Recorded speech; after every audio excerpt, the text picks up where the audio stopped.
Hi everyone, day 90 something, week 7.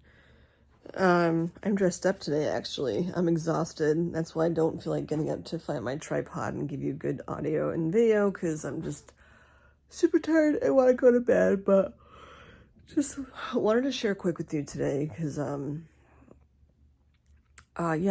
went out today. I had like a ceremony to go to. Here's my proud mom eagle pin. My son is an Eagle Scout. And today was one of the court of honors for the other kids that were getting their Eagle Scout for this year actually, and last year, since COVID, there hasn't been an Eagle ceremony in 2 years. So, for me, it was a lot of preparation to get ready. Everything again takes so much time to do. I knew I wanted to wear this because it's flattering and I can still wear my practical bra underneath where like no one would know, but have my sweater over it because I still have some of the belly and whatever, and wear what I thought were fashionable shoes. I just felt very womanly getting dressed up and like having a place to go.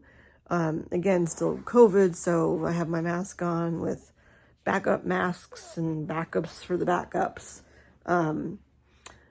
What made me happy today was seeing people. I can't go off enough about how Scouts has been such a great family. I mean, clearly for my children, but also for me. When the first weekend when Barb wasn't here, one of the Scout dads, who's more like the crazy uncle kind of person, very loving. They put together the car drive-through, the car parade. I talked about, gosh, it was like the second week, like day 10 or something like that. It was forever ago.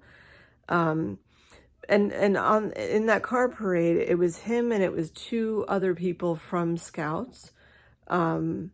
And they're not used to seeing me. I mean, for a chick, like I'm the one who goes on, or had been the one to go on like campouts and things. Their father did not go. I mean, typically it's men who go on campouts and other, Boy Scout kind of things. Whereas a single mom, like, excuse me, I would be the one to go. So they're used to seeing me and like putting on my big girl pants and we hiked once, or not hiked, we camped once in a hurricane, not deliberate. We had a winter camp out once where it's in a cabin, but the flue on the on the fireplace wasn't working, and gosh, we slept and got up in the morning, and then like someone had fallen asleep and couldn't, like you had to continually feed the fire in order for it to stay reasonable, and it was freezing cold outside. We wake up and people had fallen asleep, so it was the same temperature outside or inside as it was outside. And oh boy, I'd been belaying before with them. It's like all these things that are totally out of my comfort zone. I never even went camping ever until my kids joined Scouts. But I can't go off enough about like the family vibe. They're like your big brothers who are looking out for you. And what I really loved about today, there's a lot of people there today. I was surprised. Granted, it's 2 years worth of Eagles, so there were 4 kids. But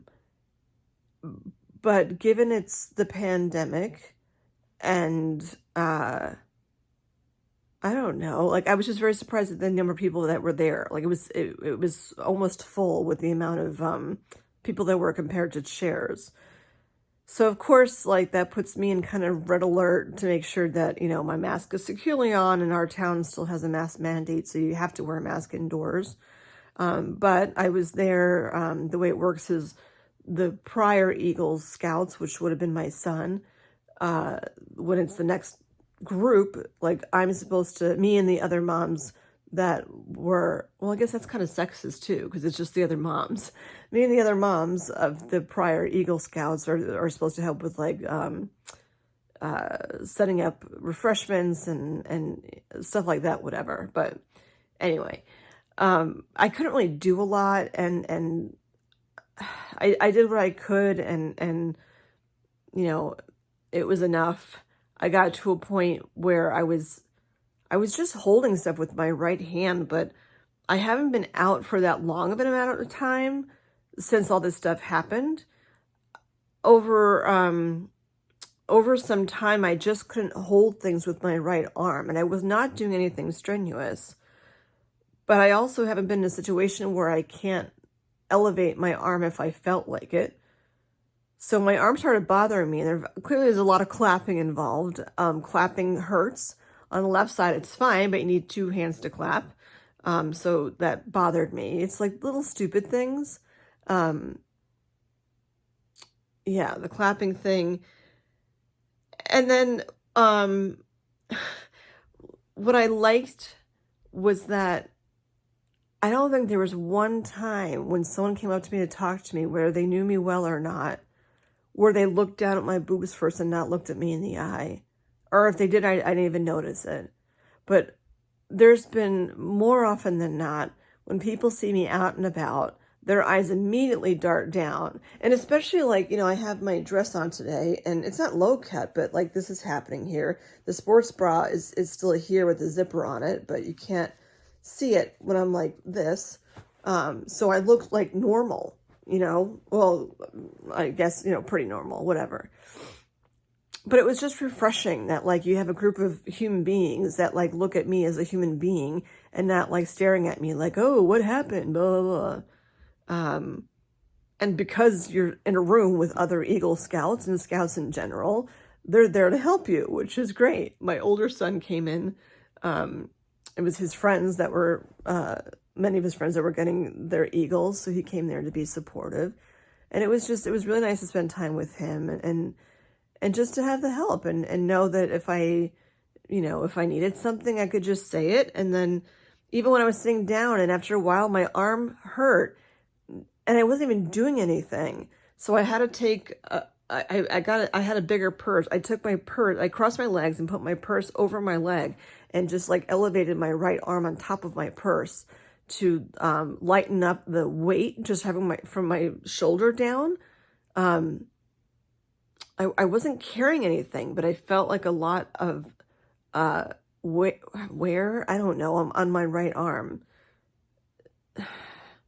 Just weird, the things that you have to do. And then plus because it's still COVID and when people go to eat, I wasn't comfortable eating inside. Clearly you have to take your ass down to eat. So I went outside, but I didn't like being around people that in that close proximity with me when my mask was down for me to be able to eat. Fortunately, in my town, the numbers of COVID are very low, and the vaccination rate is very high. It was what it was, but I just felt like I could share what I had to share. Most people there have seen my video before or the vlog before to have an idea of what's going on. And what I liked about how I handled things too was, there's an exorbitant amount of people out there that are just glass half empty people. And I used to be one of them. I remember when I was a teenager or like college age, I had a friend who was like bubbly and happy like all the time. And I'm like, I want to be optimistic like she is. Like, how do you get happy all the time like she is? And ironically, she's not like that at all anymore. But people would bring up a lot of different things that have happened to me since they've known me. So in the scouting program, that's been, I don't know, 6, 7 years? Is that right? 6th grade? 6, 7, 8, no, almost 8 or 9 years. It's been a long time. So, they saw me when I was married. They knew me when I was getting divorced. They knew me when I had gotten into a car accident and my car was totaled. I had black ice. And like, there's just so many things. And a few people said about like, that I had the kidney stone and then I had COVID and all these things and whatever. And some of them were like making comments about like, gosh, you've been through so much, like in a negative way. And I'm thinking, well, yeah, like that stuff happened to me. But I'm like, shit happens. Like, stuff happens. Life isn't peachy keen for anyone. I'm just open enough and vulnerable enough, I guess, to share it. To know that it's okay to talk about it, because no one leads a perfect life. And the people that you think lead a perfect life, by the way, are usually the most stressed out people, because they try so hard to make their life look like it's perfect, and it's not. So they're mentioning all these things, and I'm like, yeah, but I'm like, you know what? I see it as like, yeah, I've been through a car crash. I've been through a divorce. I've been through like picking up and moving out of my 40, whatever, not 40, like 4,300 square foot house or whatever, moving into an apartment. I've been through a lot. But the point is, like, I'm here, and I've been through all these things, I used to look at them as a negative. What doesn't kill you makes you stronger, or whatever. But it's like, I wouldn't be as grounded. Not that I'm saying they're positive things, because they're not. No one wants to get into a car accident, whatever. And no one gets married with an intention of getting divorced. But you learn things through all of this. And I've never felt so grounded and secure in who I am and proud of myself. For like, yeah, I've been through that and some pretty amazing things, like my son became an Eagle Scout. It is not a walk in the park to be an Eagle Scout at all. It is very, very, very difficult, to stay with scouting for a long time, and to get to the point where you go to Eagle and you've basically got to almost run your own company in order to do your Eagle Scout project to get to that final spot. It is not an easy project at all. No matter what like individual thing you choose as a project, you're basically running a business to get the whole thing done. So yeah, like I've been through a lot. I've raised 2 amazing children. I've met so many interesting people along everything, and I've learned a lot of lessons, and many of them, the hard way. But it's like, yeah, but I'm still here, and I'm still here, and not for nothing, but my hair looked pretty good today. And like, even though my tooth is still chipped, like, I have pretty nice teeth, and yeah, I have some extra weight around like the belly, but whatever, with this dress on, you can't really tell. Yeah, so like, and it was nice to have that, for me to be able to respond in a way that it's like, yeah, I've been through a lot, and I'm so grateful for my Scout family, because they're like my big brothers, to just be there to cover your butt when you need some help, and to really step outside of your comfort zone to do things you've never done before.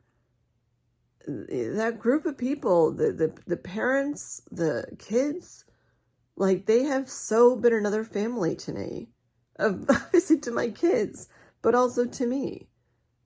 And that doesn't ever go away. Like, once you have that family like that, you have that group of people. Not everybody, but like, you find your people in that group, and that's why people stick with the program for so long as adult leaders, because of those kinds of connections. And it felt so good to have so many conversations with people looking me in the eye and just asking flat out questions if they had questions. I didn't feel weird. I actually felt pretty, because like I had a dress on. I had really cool boots on. They had heels. So I'm like, there's nothing wrong with my legs. I could wear heels. Most of the time I was sitting down anyway. What was weird, I mean, obviously the lifting I had to be careful of with everything that I'm doing, but there were a lot of people to hug. So that's where I instinctively, like, my arm is sore just because it's late in the day, but I instinctively, when someone comes over to hug me, I instinctively put my hand here. Not like over my heart, like over protection here. Because again, these are still numb. They might look like they're, look like I still have boobs, whatever. Yeah, they're not real. There's padding here and I can't feel a freaking thing, you know? So I go over to give like a hug to people and I'm like, what is that hard thing? And I don't have judgment as to me even making, I don't know what the heck that was. I feel like that's frosting from a cupcake or something. I don't have feeling when I actually hit the person because I hit with my boob first, but I'm like, I can't feel it. So one of the crazy uncle kind who's like just awesome. I went to go hug him and I gave him like, you know, he went to go give me a bear hug and I'm like, I need a softer hug. But I like totally smashed my boob into his arm and didn't realize it. I'm like, dude, I can't feel it. And some of the people that were there that I don't know super well who like overheard, you know, I'm like, I feel okay. Like right now I feel okay that, you know, I obviously still have my aches and pains, whatever, but, you know, I'm not like popping pain meds or whatever, and I'm figuring it out. Life just looks a little bit different right now until I'm back up to, you know, being 100%, whatever, or a different 100%. But, yeah, and it was just a conversation, you know? It was curiosity, it was caring. It was just really nice. Really, really nice. Just to be around that and just to be treated like normally and to be cared for. It was just a good feeling. But yeah, and then I feel weird that I'm walking around like this, but I'm like, if anyone else goes over and they want to give me a big, you know, bear hug, which I love, but right now, not even now, it would hurt so much. Somebody did hug me and he squeezed and I'm like, you can't squeeze. I'm like, no ketchup bottle squeezing here. I'm like, my sides still hurt. Like, please don't squeeze. But I appreciate you wanting to give me a big bear hug, but please don't squeeze. But you have to always think of like a little invisible barrier in front of you as you're, you know, as you're approaching people to give a hug. I don't care if my hand weirdly goes here. I mean, I guess with all the pledge stuff, your hand would go to your heart anyway. But, yeah, that was my way of being protective. So it was a good day. And then I got to a point where my arm hurt and I said to the other woman helping, and I said, I have to tap out and I'm sorry I couldn't be there to help more. And she was fine. I mean, it's just a good group of people, just a really good group of people. So then I went out for dinner with the boys, which was really nice. We haven't done that since before surgery.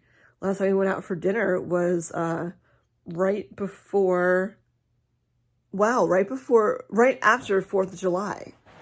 I don't even know if I was diagnosed at that point. We went kayaking. I was diagnosed. We went kayaking, and then we went to this place to eat after kayaking, because I remember thinking I wanted to pack in a kayaking trip with both of the kids before, like, you know, whatever was going to happen was going to happen. So that was like in July, which just seems like forever ago. And we were even talking about that, like how long it's been since all this stuff happened, because that just seems like forever ago. And I said, yeah, like it's getting close to day 100. And my son was saying something about something that happened at marching band, and his marching band instructor said something about, oh, do you know what happened on August 20th? And it was the last day of band camp. And my son's like, that's not, he didn't say it out loud, but like, that's not what I think about August 20th. Like, that was the day that my mom had surgery. It also happened to be the last day of band camp. Anyway, so my last thing. So it's October. It's Breast Cancer Awareness Month. There are pink ribbons friggin' everywhere. And I'm realizing that, yes, it's great because there's all these fundraiser things going on.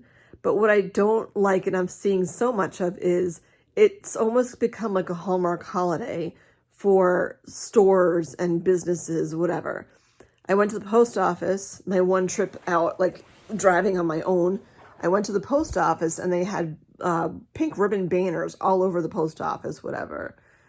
And I said something to them about how I appreciate what they did, whatever. And I told them, you know, I just had surgery 6 weeks ago. And he's just like, yeah, what stamps do you want?